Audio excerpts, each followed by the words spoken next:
हरे कृष्णा कृष्ण कृष्ण हरे हरे, हरे राम राम राम हरे हरे। हरे कृष्णा। हम पढ़ रहे हैं श्रीमद् भगवद गीता यथारूप अध्याय 2 श्लोक संख्या 48। योगस्थः कुरु कर्माणि संगम त्यक्त्वा धनंजय, सिद्ध्या सिद्धयो समो भूत्वा समत्वं योग उच्यते।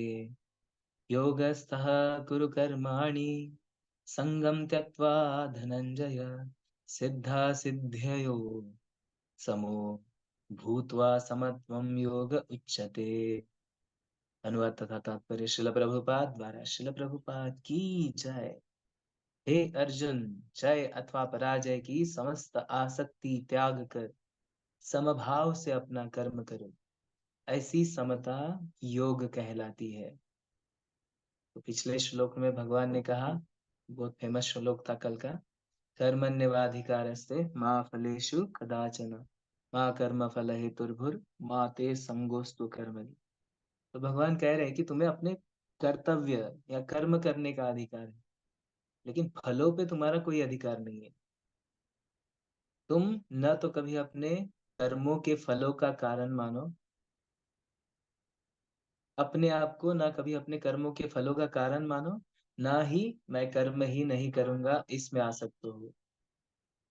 तो कैसे कार्य करो?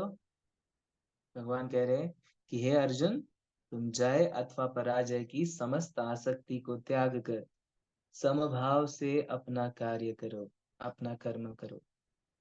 जय अथवा पराजय की समस्त आसक्ति को त्याग कर समभाव से अपना कर्म करो। और ऐसी समता क्या कहलाती है? योग कहलाती है। तात्पर्य में श्रील प्रभुपाद समझाते हैं, श्री कृष्ण अर्जुन से कहते हैं कि वह योग में स्थित होकर कर्म करे। और योग क्या है? योग का अर्थ है सदैव चंचल रहने वाली इंद्रियों को वश में रखते हुए परम तत्व में मन को एकाग्र करना। और परम तत्व कौन है? भगवान ही परम तत्व है, क्योंकि वे स्वयं अर्जुन को युद्ध करने के लिए कह रहे हैं। अतः अर्जुन को युद्ध के फल से कोई सारोकार नहीं है।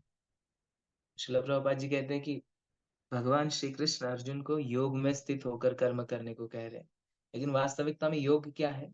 योग मतलब जो हमारी इंद्रियां सदैव चंचल रहती है, उनको वश में रखते हुए मन को परम तत्व भगवान में एकाग्र करो। क्योंकि परम तत्व ही भगवान श्री कृष्ण है, और क्योंकि खुद भगवान श्री कृष्ण अर्जुन को बता रहे हैं कि युद्ध करो, तो अर्जुन को युद्ध के फल से कोई मतलब नहीं है। भगवान ने कहा ना युद्ध करो, तो उसका वही कर्तव्य है। जय या पराजय कृष्ण के लिए विचारणीय है। जय होगा, विजय मिलेगी या पराजय मिलेगी, इसका विचार कौन करेगा? भगवान करेंगे। हमें, अर्जुन को भगवान कह रहे कि तुम सिर्फ युद्ध करो, तो अर्जुन को तो बस श्री कृष्ण के निर्देशानुसार कर्म करना है। कृष्ण के निर्देश का पालन ही वास्तविक योग है, और इसका अभ्यास कृष्ण भावनामृत नामक विधि द्वारा किया जाता है। वास्तविक योग क्या है? भगवान श्री कृष्ण ने दिए हुए निर्देशों का पालन करना मतलब योग। भगवान श्री कृष्ण ने जो भी निर्देश दिए हैं, उनका प्रामाणिकता से पालन करना ही वास्तविक योग है। और इसका अभ्यास, भगवान श्री कृष्ण ने जो निर्देश दिए उनका अभ्यास करना कृष्ण भावनाव्रत नामक विधि द्वारा होता है। तो योग का अभ्यास किस तरह से होता है? जो कृष्ण भावनामृत है उसकी विधि के द्वारा भगवान श्री कृष्ण चैतन्य महाप्रभु ने जो आंदोलन दिया, उसको बहुत सरल तरीके से श्रील प्रभुपाद ने हम तक पहुंचाया। तो ऐसे कृष्ण भावनामृत के जो नाम नियम है, निर्देश है, उसका पालन करने से हम वास्तविक योग का अभ्यास कर सकते हैं, क्योंकि यही वास्तविकता में योग। तो एकमात्र कृष्ण भावनामृत के माध्यम से ही स्वामित्व भाव का परित्याग किया जा सकता है। इसके लिए उसे कृष्ण का दास या उनके दासों का दास बनना होता है। कृष्ण भावनामृत में कर्म करने की यही एक विधि है जिससे योग में स्थित होकर कर्म किया जा सकता है। तो वास्तविकता में जो स्वामित्व का भाव है, इस भौतिक जगत में हर कोई स्वामी बनना चाहता है। तो जो स्वामित्व का भाव है, उसको परित्याग करना इतना आसान नहीं है। हमारा इस स्वामित्व का भाव और हमें एंजॉय करना है, इस भाव से ही हम इस भौतिक जगत में हैं। तो इसका परित्याग कैसे किया जा सकता है, इस भावना का? वास्तविकता में हम दास है भगवान के, तो यह सिर्फ कृष्ण भावनामृत के माध्यम से ही होगा। एकमात्र कृष्ण भावनामृत के माध्यम से ही स्वामित्व भाव का परित्याग किया जा सकता है। इसके लिए उसे कृष्ण का या उनके दासों का दास बनना होता है।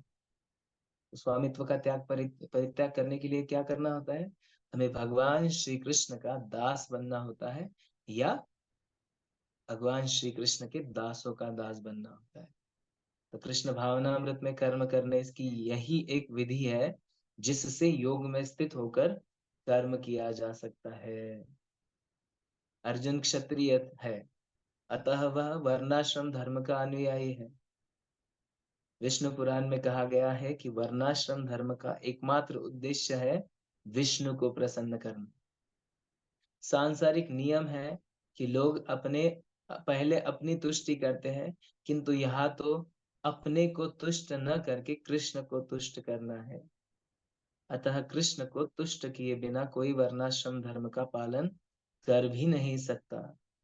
यहाँ पर परोक्ष रूप में अर्जुन को कृष्ण द्वारा बताई गई विधि के अनुसार कर्म करने का आदेश है। वास्तविकता में अर्जुन जो है वो क्षत्रिय है।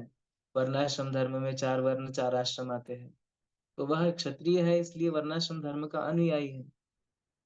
और विष्णु पुराण में कहा गया है कि जो वर्णाश्रम धर्म का पालन करते हैं, वास्तविकता में उसका उद्देश्य क्या है वर्णाश्रम धर्म का? सिर्फ और सिर्फ भगवान श्री विष्णु या श्री कृष्ण को प्रसन्न करना। लेकिन संसार में लोग पहले अपनी तुष्टि देखते हैं।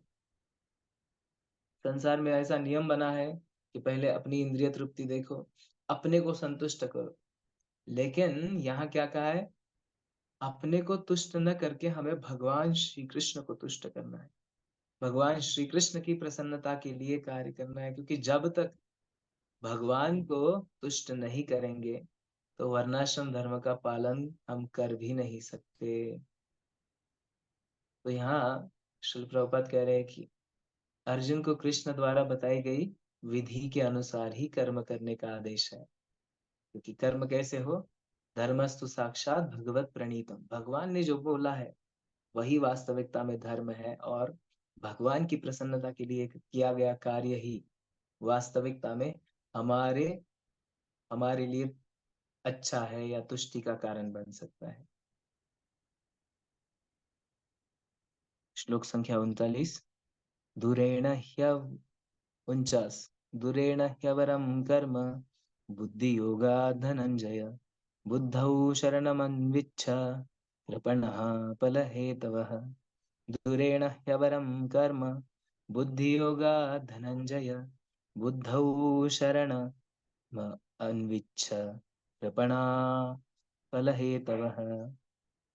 हे धनंजय, भक्ति के द्वारा समस्त गर्हित कर्मों से दूर रहो और उसी भाव से भगवान की शरण करो। जो व्यक्ति अपने सकाम कर्म फलों को भोगना चाहते हैं, वे कृपण हैं। तो भगवान कहते हैं कि अर्जुन को कि भक्ति के माध्यम से अगर भक्ति में लगेंगे तो अपने आप ही सारे जो कर्म है और उनके बंधन है उससे अपन दूर रह सकते हैं। तो भगवान कह रहे हैं कि भक्ति के द्वारा तुम समस्त गर्हित कर्मों से दूर रहो और उसी भाव से भगवान की शरण करो।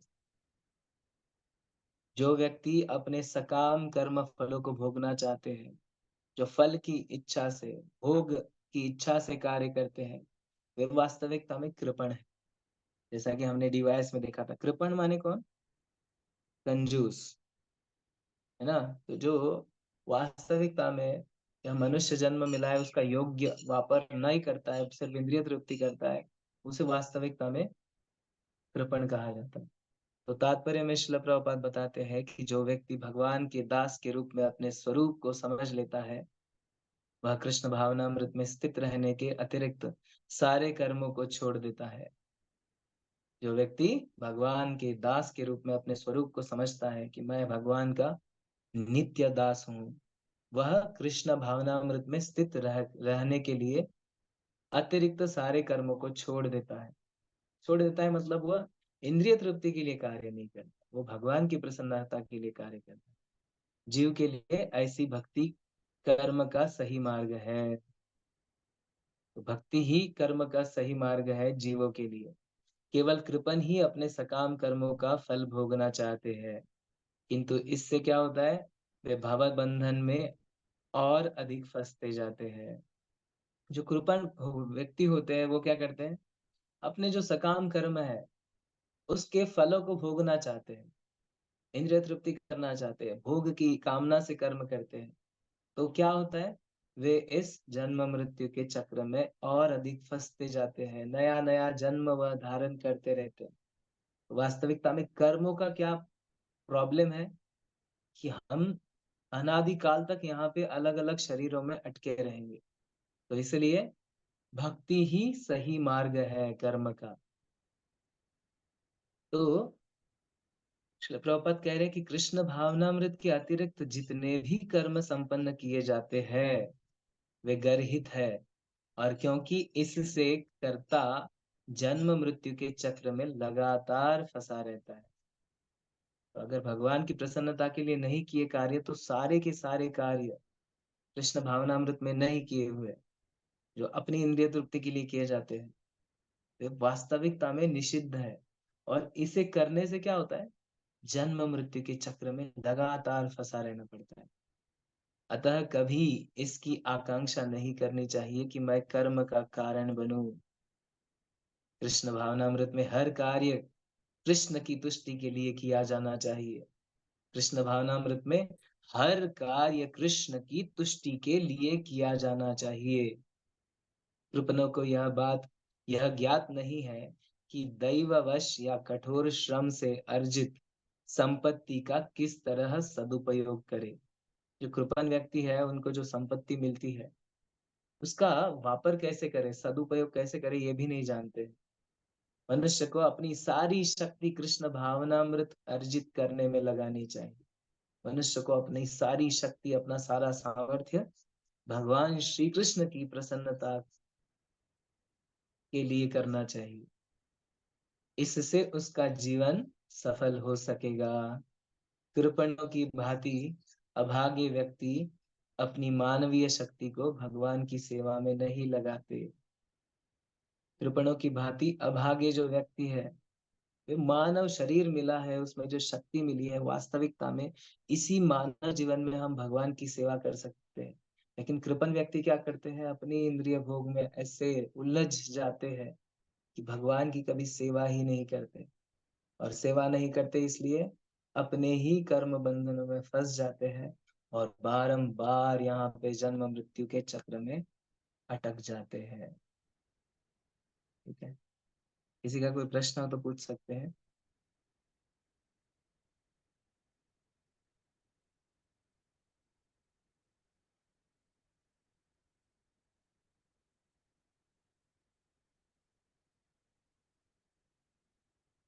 ठीक है, फिर हम लोग रुकते हैं यहाँ पे।